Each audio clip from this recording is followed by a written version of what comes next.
Alright, so that concludes my questions. We will now be taking questions in threes. So those of you who have questions, show of hands. There's a very good question, Betty. There's a very simple answer to this. Do it yourself. So when you have a small team and you have a small amount of money, and especially if you're a bit younger, which most of us here are, you have time. You don't need to sleep 12 hours a day. You don't have any. Your whole business is your venture. So if you don't have a lot of money, how many people can you interview on a day? Like, let's say you're building some application for 30 to 40-year-old guys to use. I don't know. You have all the time in the world. You have 7 days a week. You have 12 hours a day. You can go find guys to talk about whatever you want to talk about usually. Walk up to them, ask them if they're willing to share some. Most people are fairly easy about, if you have something interesting to talk about, they're always open to talk about it. So you can get a lot of information already by yourself. If you want to scale your research, if you really want to get more statistically significant quantitative stuff, then probably you will need to do either some online stuff you can share through Telegram groups or channels or whatever, or if you need to do it physically, then you start getting into more costly stuff. Because before you do anything numerical, before you get X percentage of my target market thinks that this is the best feature or whatever, you need to understand the thinking first. And that thinking is what you understand by talking to people yourself, especially doing it yourself, because you need to have the first-hand experience first. So to answer your question, So the first question was, what is the best strategy for marketing when it comes to startups? Yeah. So thank you for your question. I think there's two parts to your question. So one, how do you figure out how to make money? And two is, what is the best marketing strategy there? So let me answer those accordingly. So one is whatever you're working on, it's usually a good idea to brainstorm with a few close friends or the people that you're doing your project with on, okay, so what are people using currently that I am replacing? So let me give an example. If I look at Arada, there is not a very lot of similar products. So I can say, oh, we have no competition. That's bullshit. Of course we have competition. We take some people that drink beer. We take some people that drink wine. We take some people that drink maybe gin tonic, right? Those we are converting to Arada consumer. So then I can say, okay, so what are they currently paying for those things, right? And then I have a frame of reference. So maybe if they pay, I look at my cost, of course, I have to say, okay, my cost to make an Arada is X. So my price needs to be at least X. But then how high can it be, right? What are people currently paying for the things that they're drinking? And do I think I can switch them to Arada? And then what would they be paying for Arada? So even if your product or your service is new, you can look at, okay, so what are people spending on the thing now? Or maybe they're not spending on anything on it and you need to create, then it's a bit more challenging. It's worth spending a few brainstorm sessions with your own team on, okay, so how am I going to make money from this thing? And then two, what are people willing to pay? And if you go back to some of your initial questions on asking customers what they want, asking customers what they are willing to pay is not going to give you any useful answers. Because generally people are not willing to pay anything for anything. Until you actually do it. So you have to take a bit of a risk and you have to come up with a logical argument that makes sense to you and your team. Okay, we think that because of A, B, C, D, people are willing to pay X for our thing. Then two, how do you market it? There is no best marketing strategy. But if your service or product is new, you have to get a way for people to try it with an easy entry point, right? No, it's uncommon for people to just suddenly, for something they've never seen or never tried or never tasted, to suddenly pay a certain price for it. They want to try it. In every software subscription service in the world, you get 1 month free trial, right? And then you start paying for it afterwards. I think does that answer your question? I think the second question was about team dynamics, if I understand correctly. We during part of our launching phase, Ethiopia went through a civil war, sort of. Our civil war internally was even bigger. So I think there's a few very, very big hard lessons from me when it comes to team. One, keep your team small. Working with too many people creates a lot of confusion. Keep your team small. That's my first. It also keeps your costs low. Two, try to find people with complementary skills, not with the same skills. So if you are good at tech or at coding, find someone else who's good with money, with finance, or find someone who's good, and a third person who's good at selling or marketing. Don't have two people in the same team who think they're good at the same thing, because that creates a lot of area for potential conflict. And if you're fighting internally, you cannot do anything externally. It is impossible to get a company moving if you're fighting within your team. Three, define very clear roles and responsibilities per. You don't have to do a PhD thesis on different job descriptions, but it's probably a good idea, even if you're small and if you're in an early stage, to say, okay, a few bullet points. What are you going to be responsible for? What are you going to be delivering, right? Just put it on an A4 piece of paper, sit with each other and say, okay, so what is each of us going to be doing? And make sure that those responsibilities do not overlap too much. So you are responsible for X, you are responsible for Y, and you're responsible for Z. And then every week we are going to tell each other, okay, so how have we been doing on these deliverables or these things? Try to create a platform for each other to share, okay, so where are we? But having the wrong team or having the wrong team dynamics is a big problem. And solving those things is a key challenge to get out of the way if you want to grow. If you want to grow a company. So if you want to grow, you need to have your noses in the same direction. Sorry, the third question will help me. So the translated version of the third question is, how should we approach our product design? By following our customers or by following our competitors? I think the second you start copying what others are doing, you are out of the game, in my view. If you want to be a company that leads and that gets people enthusiastic about your products, you always focus on doing new stuff for your consumers. So you develop something with your consumers because you have an insight, or you have doing something as a response to what others are doing. You are going to be a follower, and people will very quickly see that you are now the follower. So I would, we spend a lot of time thinking ahead. So we are thinking about products that we're going to be launching in 1 to 2 years from now. We are spending resources now on developing new concepts and new things. And that's expensive, right?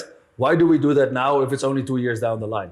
Because we know that someone is going to come into the same market, right? Arada is not going to be the only Arada type drink forever. Someone will copy this. Or maybe someone will come with something that's maybe better or different. We do not want to be caught in a place where we suddenly say, oh shit, everyone is shifting to this new thing. We need to also have the same thing. We want to be able to have things ready in the next 2 years to launch in 6 months, 9 months, 12 months, to say, hey, again, we have something new from Arada product to Y, right? Because you have to take the lead you have to set the pace, you have to take the lead. Doing what someone else is doing is, in my view, pointless, a pointless exercise.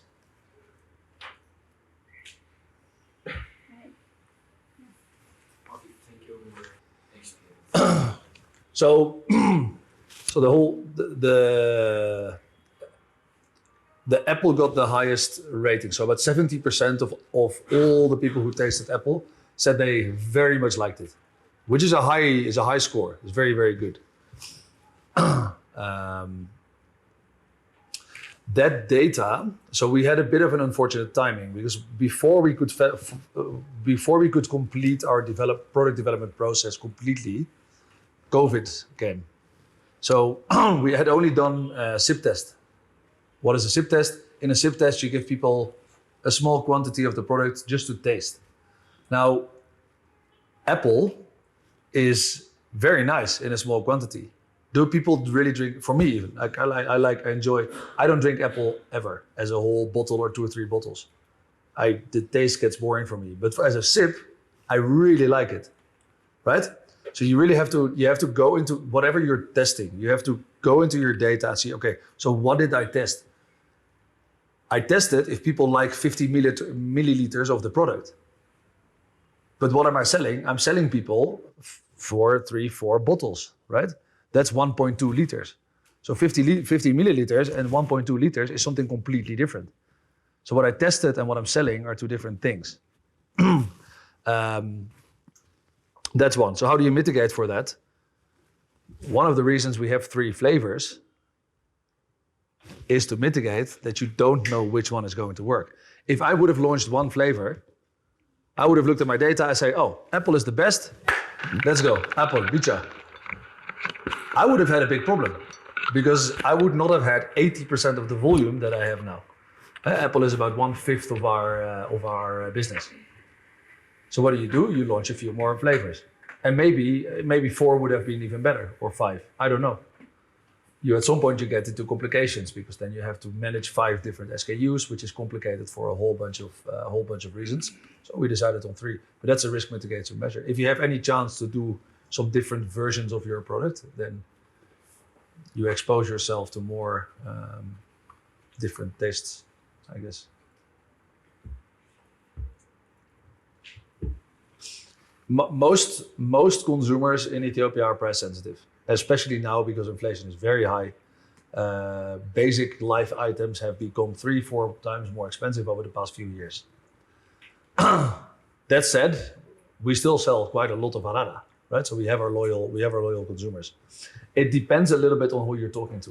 So if I'm talking to a guy like you, you are in your 20s probably somewhere. You are a guy. So if you go drinking, what do you look for? You look mostly for alcohol per burr. I have a limited amount of burr and I want a maximum amount of alcohol, right? I was the same in my 20s, right? Because if you have limited resources and you want to get hammered, yeah, you try to find the best optimal situation, right? Is Arada your best choice for that profile? Probably not, right? Is most of our consumers looking for maximum alcohol per burr? No. Most of our consumers want to drink something. They actually, we have a lot of women, for example. Women don't necessarily always want to get very drunk, right? They want to get a little bit tipsy, but they want to stay in control, and there's safety concerns, etc. So they're looking for something that is actually tastes nice and that doesn't get them too drunk, right? So they're willing to pay for something else than you're willing to pay for.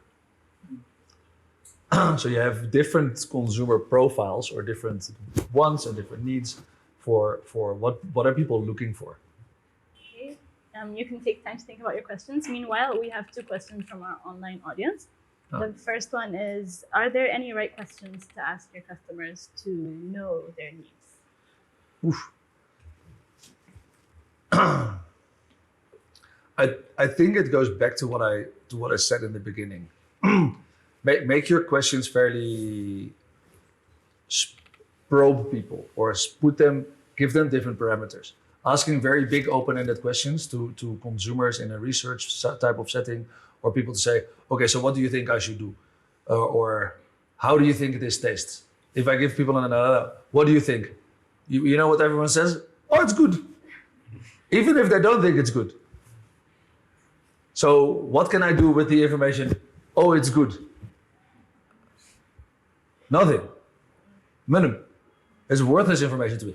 If I say, how sweet do you think this product is not sweet enough or too sweet? Then people will say, okay, maybe it's a little bit too sweet, right? If I say, how does it make, if you've had a few sips, so how does it make your stomach feel? That's a good question because it's specific. People say, okay, oh yeah, I can think about my stomach. I feel a little bit X, Y, Z. So give people more specific questions. You can ask open-ended questions. You can ask closed-ended questions. You can do a questionnaire. You can do a conversation. All those formats are fine, but make your questions about a topic that people can talk about. Not too wide questions can be challenging for people to respond to. People need something they can say, okay, they can bite into this thing. So if that concludes your answer, we can move on to the second question. I think that concludes my answer. Okay. So the second question is, what is the best way to identify unmet needs in Ethiopia? If you have some familiar, it is very difficult to identify unmet needs, right? There's a few things. Generally, look at other markets, how things work. For example, not to say you have to copy what happens there, but looking at another market can give you inspiration or just a fresh perspective. 2, you need to know your industry. So whatever industry sector you're in, it's good to understand how things work in general. So just get someone with a fresh perspective. Get a friend that doesn't know anything about your industry and take them for whatever, for a discussion or for a market visit or for presentations. And then listen to the type of questions or the ideas that people with a fresh perspective can bring you something completely new. Or get someone who is in another industry and has experience and say, okay, can you look at my industry? What do you think? Generally, if you're starting something new, in my experience, a lot of your friends are willing to support you. And support can mean a million things.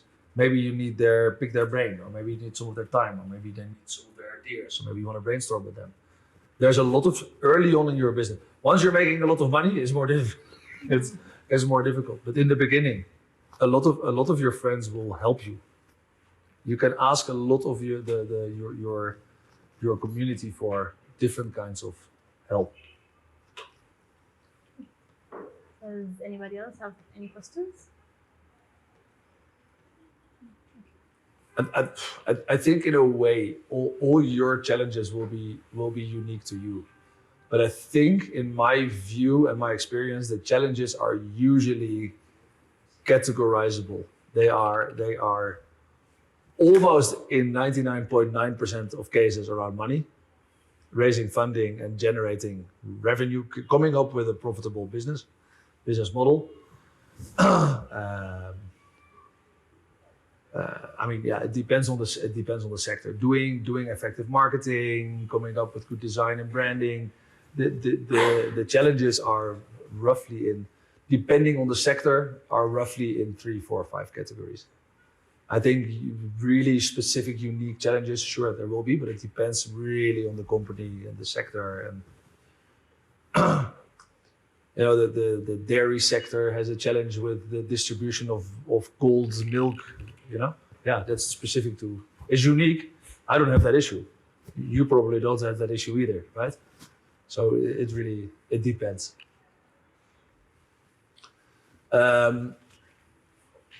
Yes. So technically, we've really. If I look at a campaign, so a campaign is something is a big marketing.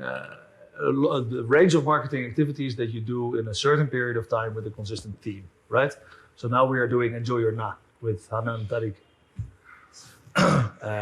That's pretty much for us the only campaign we've really done, right? How about comedians? Yeah, so we do. I wouldn't call that. Those are certain. Like on the holidays, we do these chicken videos, right? With Thomas, he does the voices.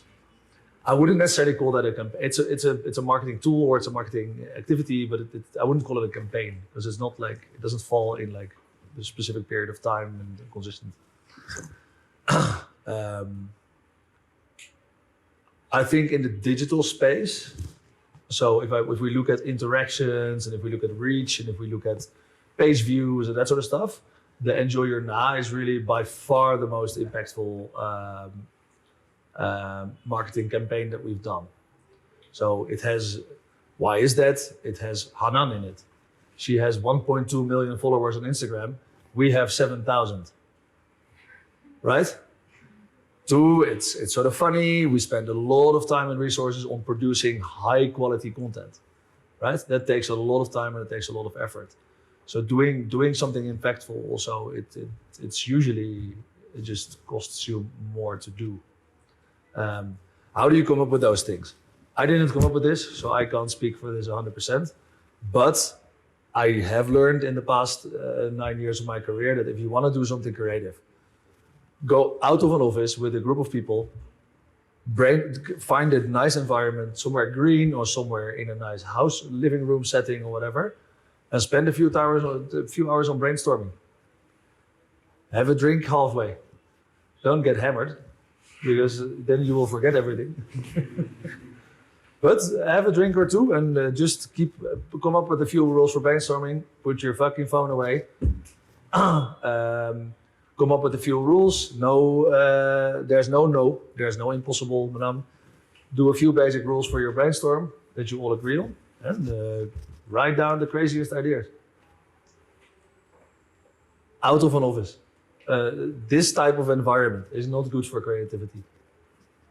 It's good for many things, but usually your eureka moments come in other types of spaces. I don't mean to shit talk the office. There was a second question. I think someone over there had a question. I just wanted to add on the question she had. I just wanted to ask. Good question.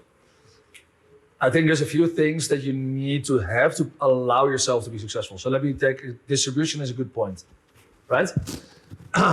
If I have shitty distribution and I do a very big marketing campaign, but I can't even deliver to all those outlets, I've wasted tremendous resources. So before you can do an effective marketing campaign or activity, you need to make sure that your distribution is in order first. Can you deliver, if you want to increase from 1,000 to 5,000 bars? Oh, we're going to sell X, Y, Z. Can you even reach those bars?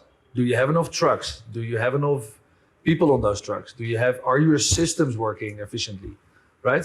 If the truck can only load 100 crates and then it has to go back to the warehouse where it spends 4 hours loading, then you have issues. So your system needs to work first. So I think we had that in place quite well from the beginning. The first momentum shift for us, when plainly, it's fairly straightforward, we did a lot of sampling. We did shit loads of sampling. That was the first major game changer for us. We tripled in volume due to heavy sampling. Did you sample where you distribute it, or did you sample like everywhere? Yeah, we sample where we distribute. But you first make sure that your distribution can cover all areas, and then within areas you have a sales rep everywhere. So he picks the outlets so you say, okay, we need outlets with mid to higher pricing where a lot of 21 to 35-year-olds go, right? And I want to do that between lunchtime and 6 p.m. because after 6, 7 p.m., people usually switch to other type of products.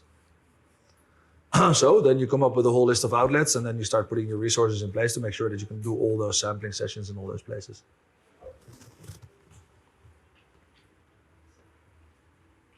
So Good we now. have, 2 more questions from our online audience. The first one is, do you have any advice for an Ethiopian diaspora that wants to start a business here? Come here.